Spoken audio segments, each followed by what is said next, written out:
ನಮಸ್ಕಾರ ಸ್ನೇಹಿತರೆ, ನಾಲ್ಕನೇ ದಿನದಾಟದಲ್ಲಿ ಜೈಸ್ವಾಲ್, ಕೊಹ್ಲಿ, ರಾಹುಲ್ ಆರ್ಭಟಕ್ಕೆ ನಲುಗಿ ಹೋಯಿತು ಬಾಂಗ್ಲಾ ಪಡೆ. ವಿಶ್ವ ದಾಖಲೆ ನಿರ್ಮಿಸಿದರು ವಿರಾಟ್ ಕೊಹ್ಲಿ. ಸರಣಿ ಗೆಲುವಿನತ್ತ ಮುನ್ನುಗ್ಗಿತು ಟೀಂ ಇಂಡಿಯಾ. ಹಾಗಾದರೆ ಸುದ್ದಿಯ ಸಂಪೂರ್ಣ ಮಾಹಿತಿ ಏನು? ಅಷ್ಟಕ್ಕೂ ಭಾರತ ಮತ್ತು ಬಾಂಗ್ಲಾದೇಶ ನಡುವಿನ ಎರಡನೇ ಟೆಸ್ಟ್ ಪಂದ್ಯದ ನಾಲ್ಕನೇ ದಿನದಾಟ ಹೇಗಿತ್ತು ಗೊತ್ತಾ? ಹೀಗೆ ಇದರೆಲ್ಲದರ ಬಗ್ಗೆ ಇವತ್ತಿನ ಈ ಒಂದು ವಿಡಿಯೋದಲ್ಲಿ ಕಂಪ್ಲೀಟ್ ಆಗಿ ತಿಳಿಸ್ಕೊಡ್ತಾ ಹೋಗ್ತೀನಿ. ಆದ್ದರಿಂದ ದಯವಿಟ್ಟು ಈ ವಿಡಿಯೋವನ್ನ ಕೊನೆವರೆಗೂ ನೋಡಿ ಸ್ನೇಹಿತರೆ. ಹೌದು ಸ್ನೇಹಿತರೆ, ಕಾನ್ಪುರದಲ್ಲಿ ನಡೆಯುತ್ತಿರುವ ಭಾರತ ಮತ್ತು ಬಾಂಗ್ಲಾದೇಶ ನಡುವಿನ ಎರಡನೇ ಟೆಸ್ಟ್ ಪಂದ್ಯವು ಮತ್ತೆ ಶುರುವಾಗಿದೆ ಸ್ನೇಹಿತರೆ.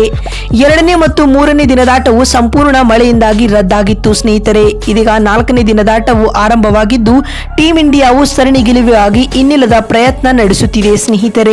107 ರನ್ಗಳಿಗೆ 3 ವಿಕೆಟ್ ಕಳೆದುಕೊಂಡು ನಾಲ್ಕನೇ ದಿನದಾಟವನ್ನ ಆರಂಭಿಸಿದ ಬಾಂಗ್ಲಾ ಪಡೆಗೆ ಆರಂಭಿಕ ಹಂತದಲ್ಲೇ ಜಸ್ಪ್ರೀತ್ ಬುಮ್ರಾ ಆಘಾತ ನೀಡಿದರು ಸ್ನೇಹಿತರೆ. ಈ ನಡುವೆಯೂ ಬಾಂಗ್ಲಾ ತಂಡದ ಮಧ್ಯಮ ಕ್ರಮಾಂಕದ ಆಟಗಾರರಾದ ಮೊಮಿನ್ ಉಲ್ ಹಕ್ ರವರು ಬಾಂಗ್ಲಾ ತಂಡಕ್ಕೆ ಆಸರೆಯಾಗಿ ನಿಂತರು.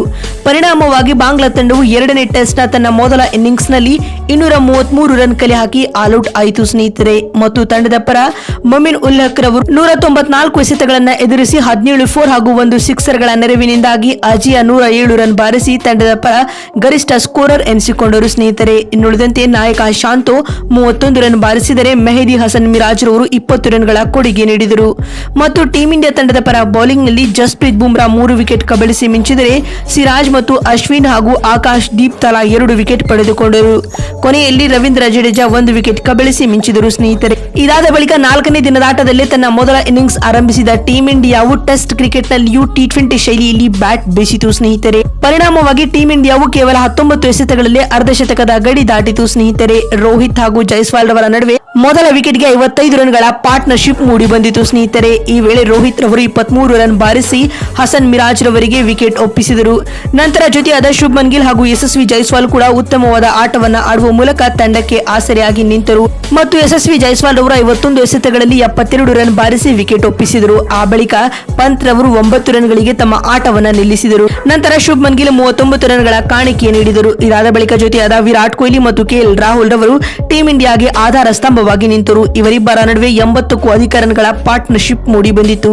ಈ ವೇಳೆ ರಾಹುಲ್ ಅವರು 68 ರನ್ ಬಾರಿಸಿ ವಿಕೆಟ್ ಒಪ್ಪಿಸಿದರು. ಮತ್ತು ಕೊಹ್ಲಿ 47 ರನ್ ಬಾರಿಸುವ ಮೂಲಕ 3 ರನ್ಗಳಿಂದ ಶತಕ ವಂಚಿತರಾದರು. ಈ 47 ರನ್ ಬಾರಿಸುವುದರೊಂದಿಗೆ ವಿರಾಟ್ ಕೊಹ್ಲಿ ಅಂತಾರಾಷ್ಟ್ರೀಯ ಕ್ರಿಕೆಟ್ನಲ್ಲಿ 27,000 ರನ್ ಕಲೆ ಹಾಕಿದ ವಿಶೇಷ ಸಾಧನೆ ಮಾಡಿದರು. ಇದರೊಂದಿಗೆ ಟೀಂ ಇಂಡಿಯಾವು ತನ್ನ ಮೊದಲ ಇನ್ನಿಂಗ್ಸ್ ಅನ್ನ 285 ರನ್ ಗಳಿಸಿ ಡಿಕ್ಲೇರ್ ಘೋಷಿಸಿಕೊಂಡಿತು ಸ್ನೇಹಿತರೆ. ಮತ್ತು ಅತ್ತ ಬಾಂಗ್ಲಾ ತಂಡದ ಪರ ಮೆಹದಿ ಹಸನ್ ಹಾಗೂ ಶಕೀಬ್ ಅಲ್ ಹಸನ್ ತಲಾ 4 ವಿಕೆಟ್ ಪಡೆದುಕೊಂಡರು.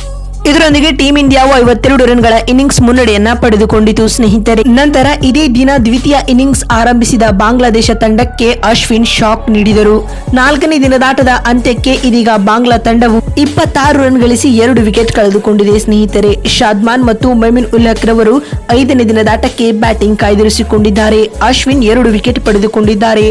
ಭಾರತ ತಂಡ ಈ ಪಂದ್ಯವನ್ನ ಗೆಲ್ಲಬೇಕಾಗಿದ್ದರೆ ಆದಷ್ಟು ಬೇಗ ಬಾಂಗ್ಲಾ ತಂಡವನ್ನ ಆಲ್ಔಟ್ ಮಾಡಿ ನೀಡಿದ ಟಾರ್ಗೆಟ್ ಅನ್ನ ದಿನದಾಟದ ಅಂತ್ಯದ ವೇಳೆಗೆ ಚೇಸ್ ಮಾಡಬೇಕಾಗಿದೆ ಬಂಧುಗಳೇ. ಸ್ನೇಹಿತರೆ, ನಿಮಗೆ ಏನಿಸುತ್ತದೆ? ಭಾರತ ಈ ಟೆಸ್ಟ್ ಪಂದ್ಯವನ್ನ ಗೆಲ್ಲುತ್ತಾ ಅಥವಾ ಇಲ್ಲವಾ ಎನ್ನುವುದನ್ನ ಎಸ್ ಅಥವಾ ನೋ ಎಂದು ಕಾಮೆಂಟ್ ಮಾಡುವ ಮೂಲಕ ತಪ್ಪದೇ ತಿಳಿಸಿ.